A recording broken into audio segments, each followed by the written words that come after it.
Now, your client, Andrew Tate, is accused of human trafficking and forming an organised crime group. Is that true? Is that what they've been doing here in Romania? Our client, my clients, don't recognize the allegations against them, and their positions in front of the prosecutors and in front of the judge were not to recognize these felonies that pretending to be done by them. And they support us as a team of lawyers with all the proofs and evidences is needed to prove their innocency.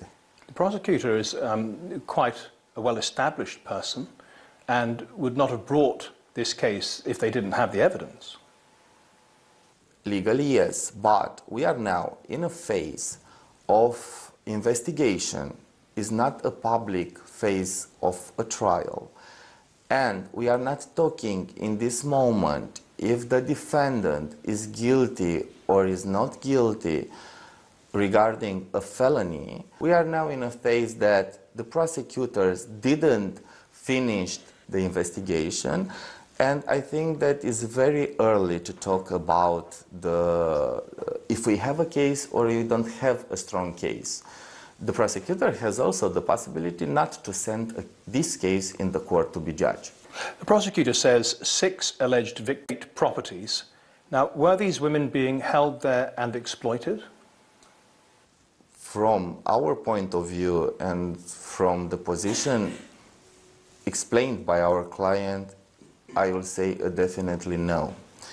And as argument to my position is the fact that when the investigator came in the house of our clients, the doors were opened, all the girls had access to their own phone number, cellular data. If somebody is kept in a house against his will and he has the possibility to post on social media, on Instagram, to make TikTok content, to talk to the phone, has the same possibility to call 112. Or to just leave the house. Or to just leave the house. Because we have the evidences by the cameras from the house that the girls were alone in the house, that they demand food at that address. They were ordering food, they were visiting the town, the mall, they were making shopping together. But just because they have the ability to leave and to order food and go shopping, that doesn't mean that they're not being human trafficked. According to some experts, Andrew Tate employs the lover boy method, which is to make the women fall in love with them, make them feel under his control, to handle all of the finances and make them dependent on him. Is it true that Andrew Tate has been employing the lover boy technique, which, technically speaking, is human trafficking? It's a pity that at this moment, legally speaking, because the investigation is not public, I am not allowed by the law to give more details. But I will give you that this lover boy method is not sustained by the evidences, and we have contrary evidences. And I am wondering, were all the girls so in love with Andrew Tate that all of the girls had their brain washed by this method of lover boy?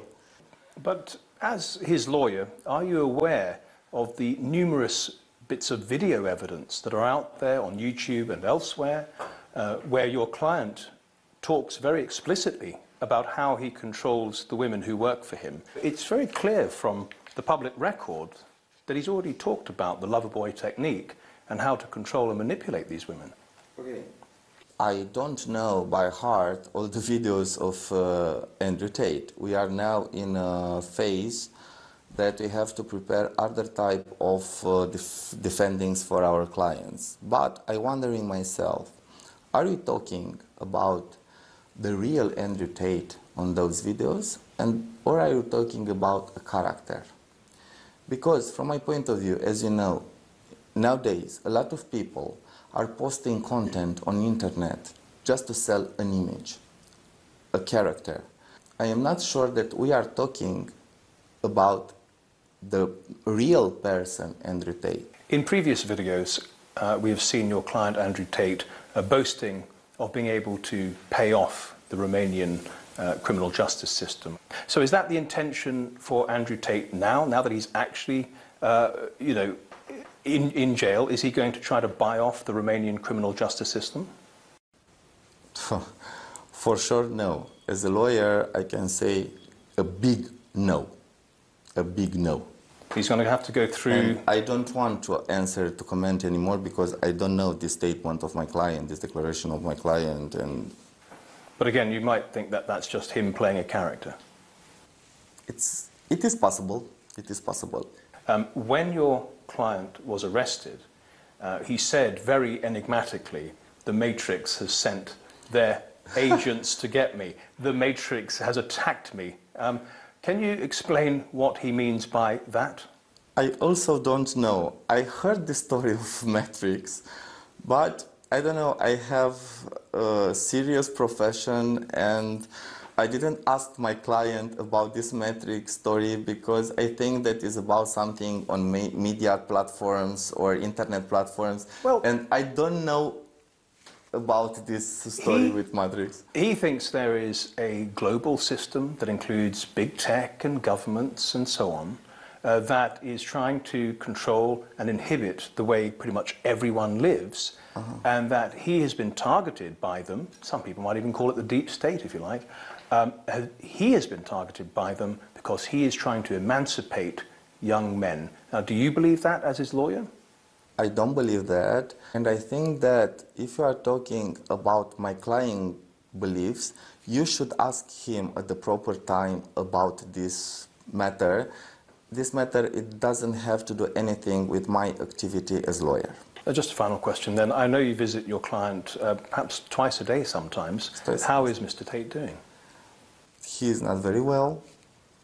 He's disappointed, but he is willing to resist and to help the investigators to find the truth, to present all the evidences that he has in his favor, and he hopes that he will take part, it will take part of a fair trial.